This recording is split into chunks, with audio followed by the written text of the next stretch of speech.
Nunn, a member of the House Financial Services Committee.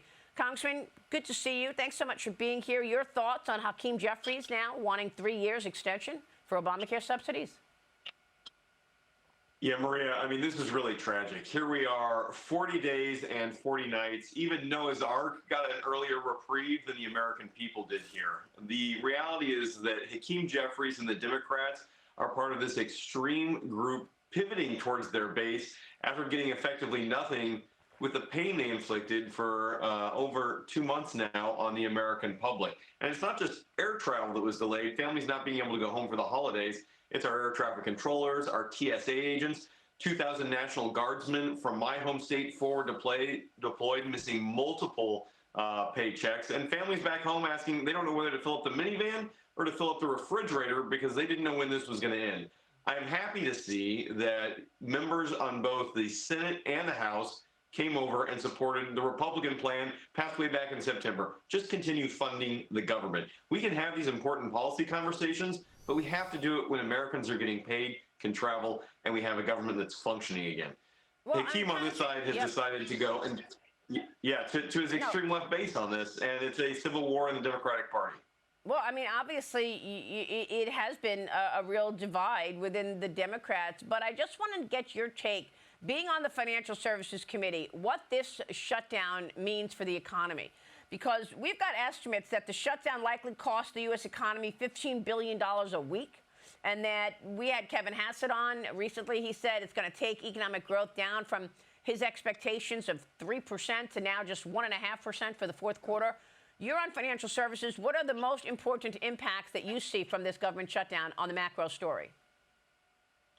This is a direct impact on affordability, particularly on food and on affordable housing.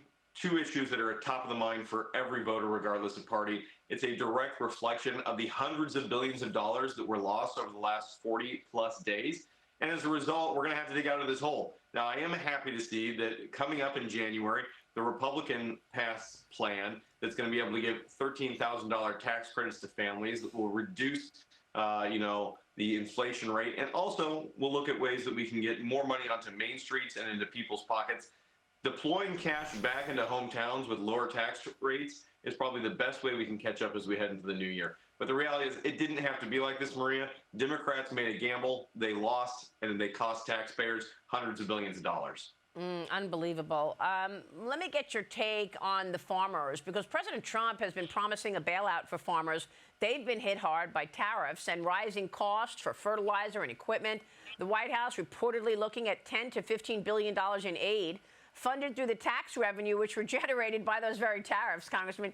You say the farmers do not want to bail out. You're calling for long-term solutions. What are those solutions? Yeah, so I think there's going to be a two-hand approach on this, Maria. First and foremost, farmers don't want a subsidy from the taxpayer. They want to be able to participate fairly in global markets. I think that's what President Trump really showed when he went and met with President Xi in South Korea about China being, blocking the sale of things like U.S. soybeans, corn, hogs, as well as beef. We've been able to see a commitment by China to buy 25 metric tons of soybeans, half of that before the end of this year. That's helping drive up commodity prices here in the United States, but it's making sure that when farmers are harvesting, they've got the ability to start buying for planting season coming up this spring. We also recognize that we want to be able to participate here domestically. That means keeping commodity prices at a high enough level that family farms can continue to be successful.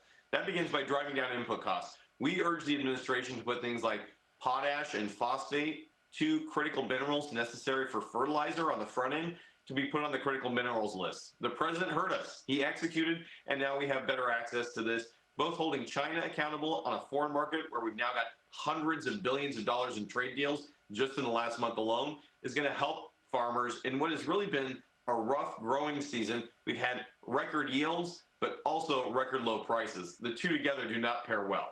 Yeah, great points. President Trump, meanwhile, signed the Fostering the Future executive order yesterday, which supports foster youth transitioning out of the system and into adulthood. Our First Lady, Melania Trump, launched the initiative, and of course, she was there yesterday. Watch this. Too many people from foster care community end up homeless. It was 2021 when I developed the idea to establish an impactful platform with an important mission: to provide individuals from the foster care community the ability to secure an entry-level job position and, in turn, financial independence. I couldn't believe this. Nearly half of the foster kids never graduate high school, just 4% obtaining their four-year degrees. Congressman, you joined the president yesterday for this announcement. 2 of your 6 children were adopted through foster care. Tell us about this and your feelings behind it. Well, Maria, I'm thrilled about this. And I have never seen both President Trump and Melania so happy to be able to really take care of families. I mean, this is what being a compassionate conservative is all about. And it gives a great pathway for these foster kiddos who have grown up in a system through no fault of their own, a real opportunity at lifelong success. It helps on the housing front, it helps on the education front, and it makes sure that the foster kids and adopted kids have a pathway to be successful, both growing up, but then when they get out on their own. And one of the things I think Melania has really led here is taking care of families. I'm a co-chair of the Foster Caucus. She helped champion our $5,000 tax credit for any family who wants to adopt, because nothing is more tragic than watching a grandparent, a family member, or a foster family try and bring a new kiddo into their family and then realizing that there's tens of thousands of dollars in legal costs up front. This is a huge step forward, and really it's going to help a new generation of kids have a successful future after they age out of the foster care system. That is wonderful. Zach, Nunn, thank you so much for all of your efforts there. Good to talk with you this morning, Congressman. Thank you. Congressman Zach Nunn, stay with us.